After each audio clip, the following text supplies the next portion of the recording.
आप कल्पना करो आपके पास एक मैसेज आता है न्यूक्लियर अटैक वार्निंग।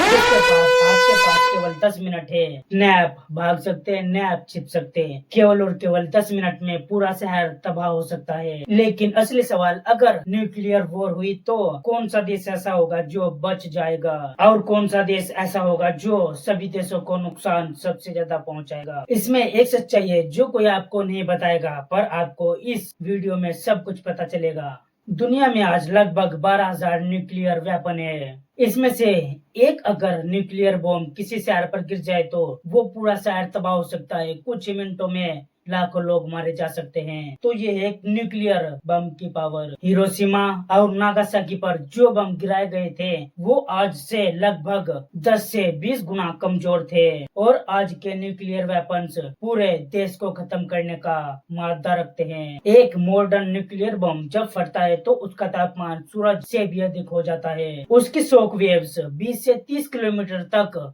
जा सकती है। तुरंत के तुरंत सब खत्म।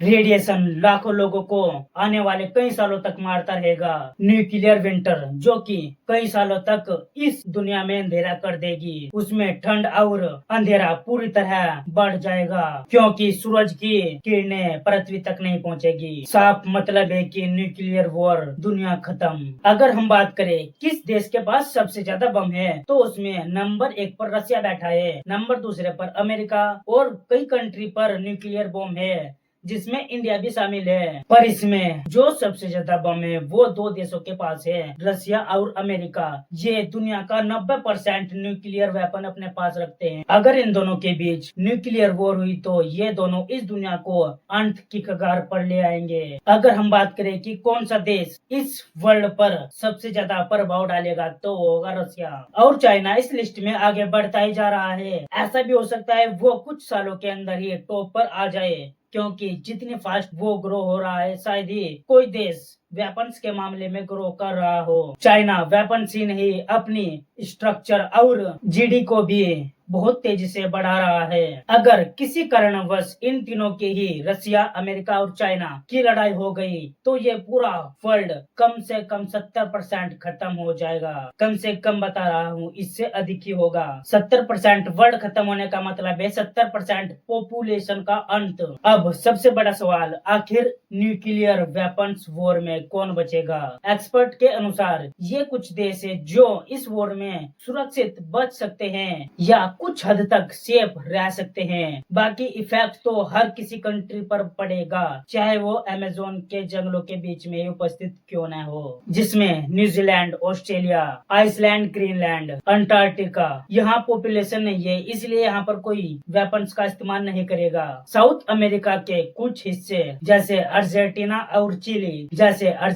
और चिली आखिर क्यों बचेंगे ये देश? नंबर एक, क्योंकि ये बड़े देशों से दूर है। यहाँ न्यूक्लियर टारगेट कम है, यहाँ पॉपुलेशन कम है, और सबसे बड़ा कारण यहाँ फूड प्रोडक्शन पॉसिबल है। मतलब अगर न्यूक्लियर वॉर हुआ तो इसमें यूरोप, अफ्रीका, रसिया, चाइना, इंडिया और पाकिस्तान सबसे ज्यादा खतरे में होंगे, क्योंकि इन्हीं के पास परमाणु हथियार है। क्योंकि एक परमाणु हथियार रखने वाला देश किसी ऐसे ही देश पर वार करेगा जिसके पास पहले से परमाणु बम होगा। अगर ये सिचुएशन आई तो जैसे इंडिया पाकिस्तान या पाकिस्तान इंडिया या फिर इंडिया और चाइना, ऐसे ही देश पर परमाणु हथियार का इस्तेमाल पहले हो सकता है जिसके पास परमाणु हथियार है, क्योंकि उसको भी खतरा होगा कि ये मेरे पे बम ना गिर दे, उसे खतरा होगा कि ये मेरे पे बम ना गिर दे।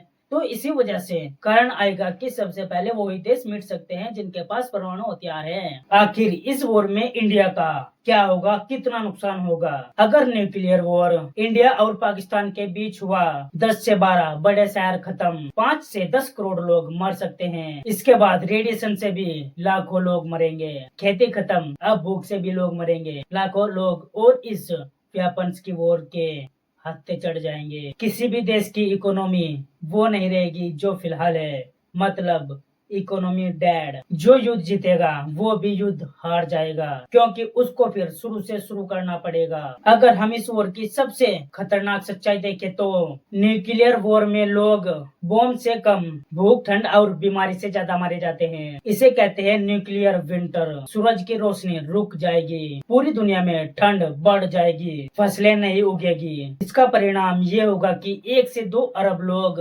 भूख के कारण मारे जाएंगे। मतलब जो लोग बम से नहीं मरे वो ज्यादा दिन जिंदा नहीं रहेंगे। अब एक बात जानते हैं कि आखिर न्यूक्लियर वॉर हुआ तो दुनिया कितनी जल्दी खत्म हो सकती है। इसमें 1 घंटे में 10 करोड़ लोग, 1 दिन में 50 करोड़ लोग, 1 महीने में 1 से 2 अरब लोग, 1 साल में आधी दुनिया खत्म हो जाएगी। ये सुनने में फिल्म जैसा लगता है, लेकिन ये सच्चाई है। तो अब सवाल ये नहीं कि कौन युद्ध जीतेगा, सवाल ये है कि क्या कोई बचेगा भी नहीं। न्यूक्लियर वॉर में जीतने वाला भी हारता है, क्योंकि उस समय दुश्मन नहीं इंसानियत हार जाती है। अगर कल न्यूक्लियर वॉर हुआ तो शायद हम इस वीडियो को देखने के लिए जिंदा भी न रहे।